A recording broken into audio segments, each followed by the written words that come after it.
Il y a une phrase que tu t'es probablement dite au moins une fois cette semaine. Une phrase courte, presque banale. Et cette phrase, à elle seule, peut t'empêcher de gagner plus d'argent pendant les 20 prochaines années.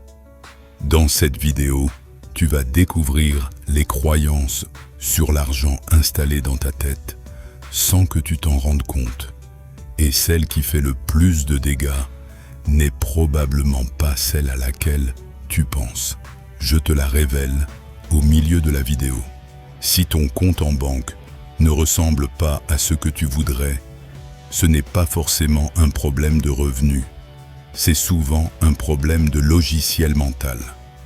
Un logiciel installé bien avant que tu commences à gagner ta vie, par ta famille, ton quartier, les phrases entendues à table pendant ton enfance.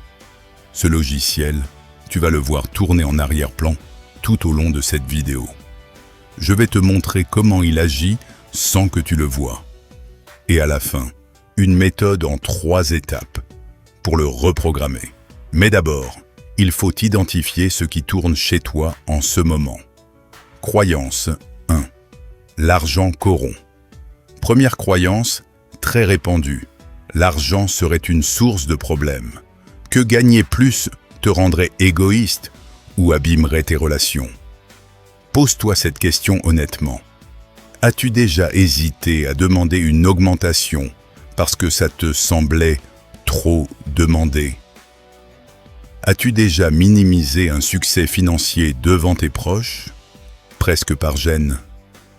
Cette croyance vient souvent d'un environnement où l'argent était associé à des tensions, un sujet tabou. Résultat, ton cerveau associe inconsciemment plus d'argent à plus de danger. Et un cerveau qui perçoit un danger, il freine. Toujours. Croyance 2. Je ne mérite pas d'être riche. Deuxième croyance, plus discrète. L'idée que la richesse, ce serait pour d'autres, ceux qui ont eu de la chance, un bon départ. Pas pour toi. Remarques-tu ce malaise que tu ressens parfois quand on te complimente sur ta réussite? Ce n'est pas de l'humilité. C'est souvent le signe que ta valeur personnelle et ta valeur financière ne sont pas alignées dans ta tête. Et tant que ce n'est pas réglé, ton cerveau trouve, sans que tu le décides, des façons de revenir à un niveau où tu te sens légitime. Croyance 3. Il ne faut jamais faire de dette. Troisième croyance. Toute dette serait mauvaise. Point final. Elle vient souvent d'un contexte familial, marqué par des difficultés d'argent. Une bonne intention au départ, se protéger. Mais regarde ces 2 situations. Un crédit à la consommation de 5 000 € pour changer de voiture, alors que l'ancienne roulait encore. Cet argent perd de la valeur dès que tu le dépenses. À l'inverse, emprunter pour un investissement qui te rapporte plus que ce qu'il te coûte chaque mois. Cette dette-là construit quelque chose. Refuser toute dette par principe, sans faire cette distinction, ce n'est pas de la prudence, c'est de la peur déguisée en sagesse. La vraie croyance, la plus destructrice. Et voici la partie que je t'ai promise au début. On pourrait croire que la croyance la plus destructrice, c'est celle qui associe l'argent au danger. C'est la plus visible, la plus facile à repérer chez les autres. Mais ce n'est pas la pire. La pire, c'est la deuxième.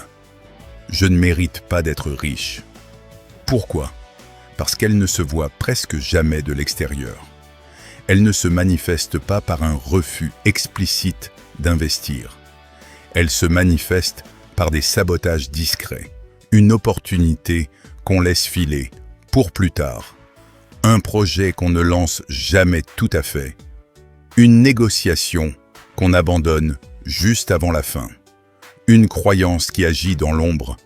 C'est justement pour ça qu'elle est la plus difficile à déraciner. Pourquoi ces croyances sont invisibles? Ces croyances sont puissantes parce qu'elles passent rarement par la réflexion consciente. Elle passe par l'émotion, la peur, la honte, l'anxiété. Et ces émotions influencent tes décisions financières avant même que la logique n'intervienne. Imagine 2 personnes qui reçoivent chacune 200 € de prime. La première, sans croyance limitante, les investit ou les met de côté sans y penser 2 fois. La deuxième, sans même s'en rendre compte, trouve une bonne raison de les dépenser dans la semaine. Un peu de culpabilité, l'impression de ne pas mériter de les garder. Même somme, même opportunité. 2 résultats opposés. La différence, ce n'est pas l'intelligence financière. C'est le logiciel qui tourne en arrière-plan. Alors voici comment on reprogramme ça, concrètement, en 3 étapes. Étape 1. Identifier la croyance. Pas en théorie, en pratique. La prochaine fois que tu hésites à demander plus, à investir, à accepter un compliment sur ta réussite, arrête-toi une seconde et nomme la phrase qui tourne dans ta tête à ce moment précis. C'est elle, ta croyance active. Étape 2. Questionner son origine réelle. Demande-toi, est-ce vraiment vrai? Ou est-ce une phrase entendue 100 fois, sans jamais la vérifier? La plupart de ces croyances ne résistent pas à 5 minutes de réflexion honnête. Elles tiennent uniquement parce qu'on ne les a jamais questionnées. Étape 3. Remplacer la croyance par une version plus fonctionnelle. Pas une formule positive vide du genre « l'argent tombe du ciel ». Une version réaliste et utile. Par exemple, « je ne mérite pas d'être riche » devient « ma valeur en tant que personne n'a rien à voir avec mon compte en banque ». Mais rien ne m'empêche de faire grandir les 2 en parallèle. Ce n'est pas une formule magique. C'est une phrase que tu répètes consciemment jusqu'à ce qu'elle devienne aussi automatique que l'ancienne. 4 croyances. Une seule question à te poser maintenant. Laquelle de ces 4 phrases as-tu déjà entendu sortir de ta propre bouche? Pas de celle d'un ami, pas de celle de tes parents, de la tienne. Parce que la vraie différence entre quelqu'un qui construit sa richesse et quelqu'un qui reste bloqué, ce n'est presque jamais le revenu de départ. C'est le nombre de ces phrases encore actives dans sa tête.